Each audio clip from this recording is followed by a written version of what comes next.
欢迎来到走马观尘的频道，今天为大家带来的是白话版《聊斋志异》，罗刹海市，作者蒲松龄。马季字龙眉，是商人的儿子。他生得风度翩翩，仪态优雅，从小风流倜傥，喜欢歌舞，经常跟梨园弟子一起演戏，扮成锦帕缠头的旦角，就像美女一样好看，所以他又有俊人的雅号。14岁时，马季在郡中考取了秀才，很有名气。父亲年老体衰，停了生意，在家闲居。他对马季说：“就凭这几卷书，饿了不能当饭吃，冷了不能当衣穿。我儿还是接替老爹经商吧。”马季从此便逐渐学起做买卖来。马季跟人到海外经商，船被狂风吹走，经过几天几夜，来到一座都市。那里的人都丑得出奇，看见马季来了，认为是妖怪，连喊带叫，纷纷逃跑。马季刚看到这种情景，也大为恐惧，即使知道这是该国人害怕自己时，反而借此来欺负该国人了。遇到吃东西的，马季就跑上前去，人们惊慌逃跑，马季便吃剩下的食物。不久后，马季进了一座小山村，那里也有相貌像人的，但是都衣衫褴褛，像乞丐。马季在树下休息，村人不敢上前，只是在远处看他。时间长了，村人觉得马季不会吃人，才逐渐凑上前来。马季笑着和他们谈话，语言虽然不同，但仍能听懂一半。于是马季讲述自己的来历，村人大喜，便告邻里说来客并不捉人吃。不过奇丑的人看一看就走，终究不敢近前。那些近前的人，五官位置还都和中国人相同，他们一起摆下酒食来请马季。马季问他们怕自己的原因，回答说：曾听祖父说，由此往西26000里有一个中国，当地人的样子大都长得非常奇怪，但只是听说，今天才相信这是真的。马季问他们为什么穷，回答说：我国所看重的不是文章，而是体貌。那些体貌最美的当中央的上卿，次一点的当地方官，再差一点的也可以求得贵人的宠爱，能有残羹冷炙来养活妻子儿女。像我们这些人，刚生下来就被父母看作不祥之物，往往被抛弃了。那些不忍心抛弃的，其实都是为了传宗接代。马季问：这国家叫什么？回答说：叫大罗刹国，都城在此地以北30里处。马季请求领他前去观光，于是人们鸡叫起身，带领马季一同前往。天色大亮后，他们才抵达都城。都城用黑石砌成城墙，颜色如墨，楼阁高近100尺，但屋顶很少用瓦，而是用红石覆盖，捡来红石碎块在指甲上抹，和丹砂没有两样。当时正值宫中退朝，朝廷中驶出一辆伞盖华美的车子，村人指点说这是相国。马季一看，相国的双耳都长反了，有3个鼻孔，睫毛盖着眼睛，像帘子一样。接着又有几人骑马出宫，村人说这是大夫，并依次分别指明他们的官职，都长得狰狞怪异。然而随着职位逐渐降低，也相应不那么丑了。没过多久，马季走上归程，街上的人望见马季，都连喊带叫，跌跌撞撞地逃跑践踏，像遇到怪物似的。村人极力解释，街上的人才敢在远处站住。马季回村后，国中无论大人小孩都知道村中来了一人，于是士绅官宦争着要开开眼界，便让村人邀请马季前去做客。然而马季每到一家，看门人就关上大门，男人女人都偷偷地从门缝中边看边议。过了一整天，还是没人敢接见马季。村人说，这里有一位执戟郎，曾为先王出使外国，见过的人多了，或许不会怕你。马季登门拜访执戟郎，执戟郎果然很高兴，把马季奉为贵宾。一看执戟郎的长相，像个80、90岁的人，眼睛突出，胡须卷曲浓密，就像刺猬。执戟郎说，早年我奉国王之命，承担出使的使命最多，唯独不曾到过中国。现在我已120多岁，又得以见到上国人物，这不能不上报天子。不过我退隐山林， 10余年莫踏朝廷的台阶了，明天早晨我为你走一遭。说罢摆上酒饭，尽主人待客之礼。酒过数巡，执戟郎叫出歌姬舞女10余人，轮番表演歌舞。这些人长得像夜叉似的，都用白锦缠头，红衣拖在地上。他们也不知道唱的是什么歌词，唱腔与节拍都很离奇古怪。执戟郎看得高兴起来，问马季：中国也有这些音乐舞蹈吗？马季说有。执戟郎请马季学着唱一唱，马季便敲着桌子唱了一支曲子。主人高兴地说：真奇妙，歌声如同凤鸣龙啸，我从没听过。第二天，执戟郎前往朝廷，把马季推荐给国王。国王欣然下诏接见，却有2、3个大臣说马季长得古怪，恐怕是圣体受惊，国王才没下诏。执戟郎出宫告知马季，表示深为惋惜。过了很长时间，马季与执戟郎喝酒喝醉了，舞起剑来，把眉涂在脸上，扮作张飞。执戟郎认为这样很美，说：请你以张飞的面目去见宰相，宰相一定愿意任用你，丰厚的俸禄就不难得到了。马季说：哎，当作游戏还行，怎能改换面貌去谋求荣耀显达呢？执戟郎坚持要他这么做，马季才答应下来。执戟郎摆了宴席，邀请执政的要员喝酒，让马季画好脸等待。不久，执政要员来到，执戟郎叫马季出来见客。执政官员惊讶地说：真奇怪，怎么原先丑陋，现在变漂亮了？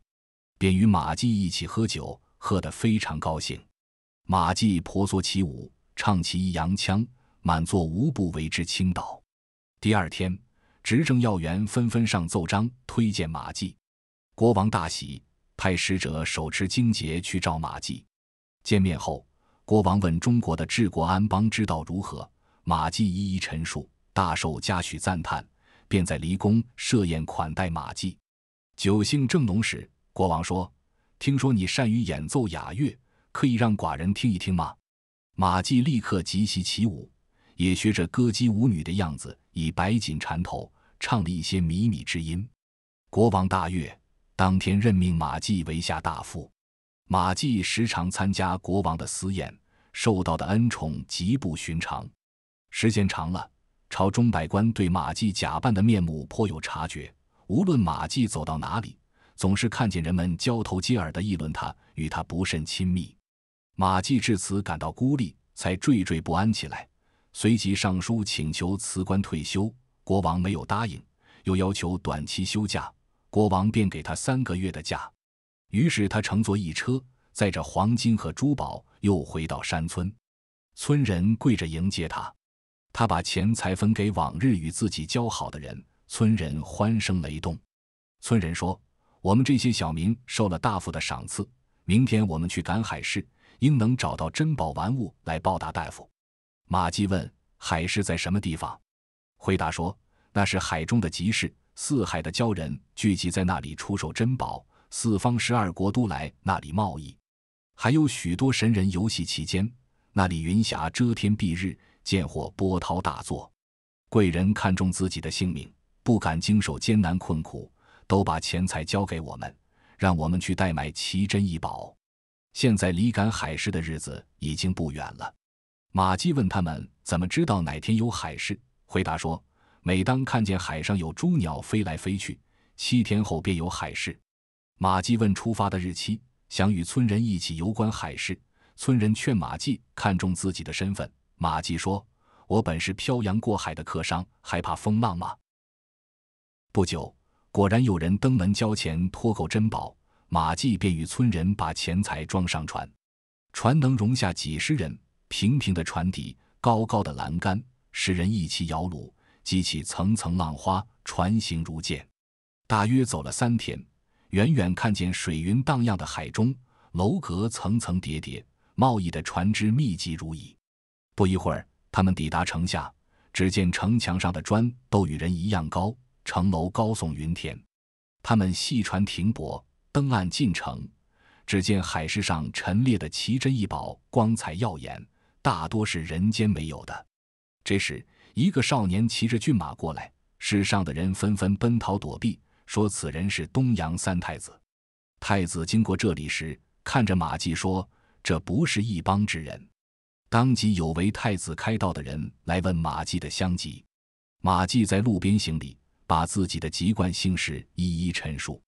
太子高兴地说：“既然承蒙光临，真是缘分不浅。”于是给马季一匹马，请他与自己并肩骑马同行。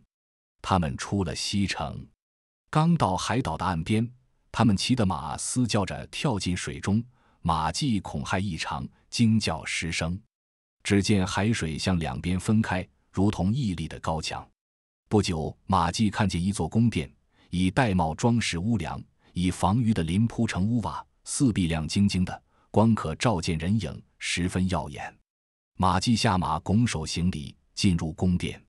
抬头看见龙王高高在上，太子启奏说：“臣在集市闲逛，遇到一位中国的贤士，领来觐见大王。”马季上前拜舞行礼。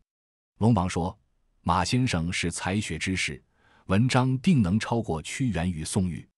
我想有老马先生挥动如传大笔，写一篇《海诗赋》，万望不吝青珠谢玉的妙笔，称此美文。”马季伏地叩头接受命令。于是给马季拿来水晶砚、龙烈笔，纸张光洁似雪，墨气芳香如兰。马季立即写下1000余言，献到殿上。龙王十分赞赏地说：“马先生才能出众，为水国增光不少。”便召集各支龙族，在彩霞宫聚饮。酒过数巡，龙王向马季举杯说：“寡人有个心爱的女儿，还没有如意的对象，希望能嫁给先生。先生或许还有意吧。”马季离开坐席，充满感激、惭愧不安地应承下来。龙王对身边的人说了些什么，不久便有几个宫女把龙女扶了出来。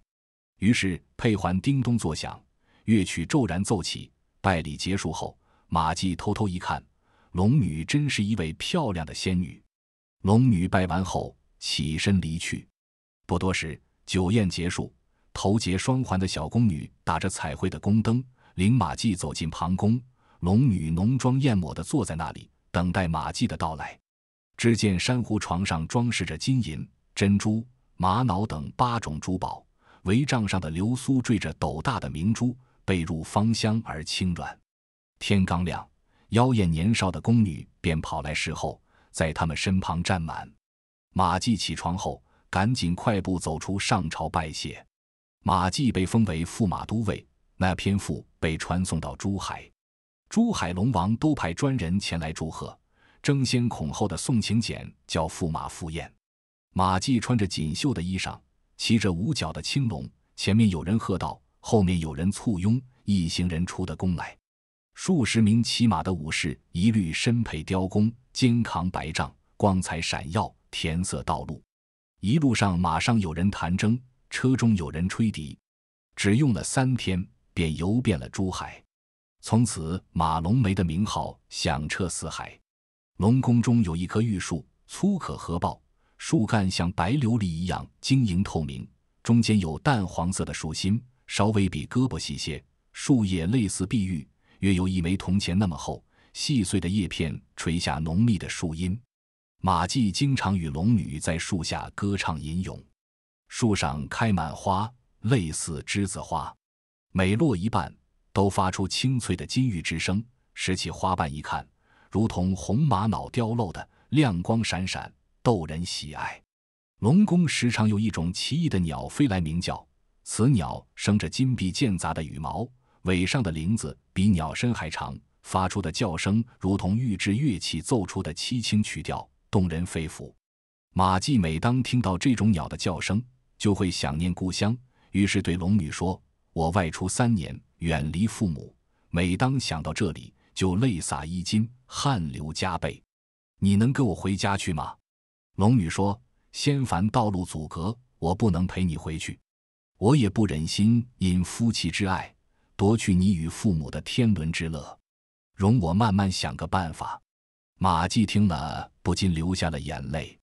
龙女也叹息说：“这势必不能两全其美了。”第2天，马季外出归来，龙王说：“听说你想家了，明天早晨整装启程行吗？”马季表示感谢说：“作为旅居外乡的孤臣，承蒙错爱，加以优待宠爱，衔环报恩的心愿郁结在肺腑之中，请让我暂时回家探亲，我会想办法再来相聚。”晚上，龙女摆下酒宴，与马季话别。马季要定日后相会的日期，龙女说情缘已经了结了。马季悲伤异常。龙女说要回家奉养父母，体现了你的孝心。人生的聚会离散，一辈子就像一朝一夕一样，做小儿女伤心哭泣之态又有何用？从此以后，我为你守贞，你为我守义，两地同心，就是夫妻，何必朝夕厮守，才算白头偕老？如果谁违背了今天的盟誓，婚姻就不吉祥。假如担心无人料理家务，那一个丫鬟做妾就可以了。还有一事相告，自结婚以来，我似乎有了身孕，请你现在就为孩子起个名字。马季说，是女孩可叫龙宫，是男孩可叫福海。龙女要马季留下一件信物，马季拿出在罗刹国得到的一对红玉莲花，交给龙女。龙女说，3年后的4月8日，你可乘船到南岛来，那时我把亲生骨肉还给你。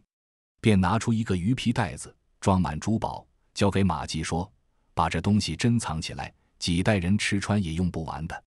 天刚微微发亮，龙王摆下饯行的酒宴，送给马季许多礼物。马季施礼告别，出了龙宫。龙女坐着白羊车，把马季送到海边。马季登上海岸，跳下马来，龙女说了一句请多珍重，回车便走，一会儿就走远了。海水重新合拢，龙女再也无法望见，于是马季返回家乡。自从马季乘船出海以后，大家都以为他已经死了。等马季回到家里，家人无不感到诧异。幸好父母健在，只是妻子已经改嫁。马季这才明白，龙女说要他守义的话，是已经预知今日之事。父亲想让马季再婚，马季没同意，只是收了个丫鬟做妾。马季牢记3年的期限，届时乘船来到南岛，看见2个小孩坐在水面上漂浮着，拍水嬉笑，位置不动，也不下沉。马季近前去拉孩子，一个孩子呀呀地笑着，拽住马季的胳膊，跳到他的怀里。另一个孩子大声哭泣，似乎在埋怨马季没有来拉自己。马季也把这个孩子拉上岸来，仔细一看，孩子是一男一女，全都容貌秀美。孩子头戴花冠，花冠缀着美玉，美玉便是那红玉莲花。孩子的背上有个锦囊，打开一看，有一封信，上面写道：想来公婆君平安无恙。匆匆3年过去，一道红尘把我们永远隔开，一湾清浅的海水使我们音信难通。对你思念不已，终于郁结成梦，时时引领远望，突然只增劳顿。面对蔚蓝的茫茫大海，满腔怨恨又能如何？想起奔月的嫦娥还在月宫孤身独处，投梭的织女仍在惆怅地面对天河。我是何人，却能与你永远相爱？一想到这里，我又总是破涕为笑。分别2个月后，竟生了一对孪生儿女。他们现在已经能在母亲怀里咿呀学语，对大人的言笑也颇能领会其意，一会找枣吃，抓梨吃，离开母亲也能生活了。所以我把他们恭敬地送给你。我把你赠送的红玉莲花坠在花冠上作为标记。当你把孩子抱在膝头时，就像我也在你身边一样。听说你能履行往日的盟誓，我的心愿得到抚慰。我这一生绝不变心，至死也绝无二心。梳妆盒中珍藏的物品，不再是芳香的润发香油，镜里照见新晋的打扮，也久已不施粉黛。你像远行的游子，我是孤守空房的妻子，即使不能亲近，两地分隔，又怎能说不是夫妻和谐？只是我还在想，虽然公婆已经抱上孙子孙女，却不曾与儿媳见面，按情理推断，也算缺憾。1年后婆婆去世，我会亲临墓穴送葬，以尽媳妇之道。从此以后，龙宫平安无事，不会没有见面的日子。福海长生不老，或许还有往来的途径。请多加珍重，说不尽的心里话就说到这里。马季反复看信，直抹眼泪。两个孩子抱着马季的脖子说：“回家吧。”马季愈加悲痛，抚摸着两个孩子说：“你们知道家在哪里？”两个孩子哭个没完，稚声稚气地直喊回家。马季望茫茫海水，辽阔无际，与天相接，只是美丽的龙女却渺无所见，如烟的波涛间并无道路可通，只好抱着孩子登船返航，怅然回到家里。马季知道母亲活不长了，就把殡葬时所用周身衣物用品都预备齐全，在墓地种了100多棵松树和假树。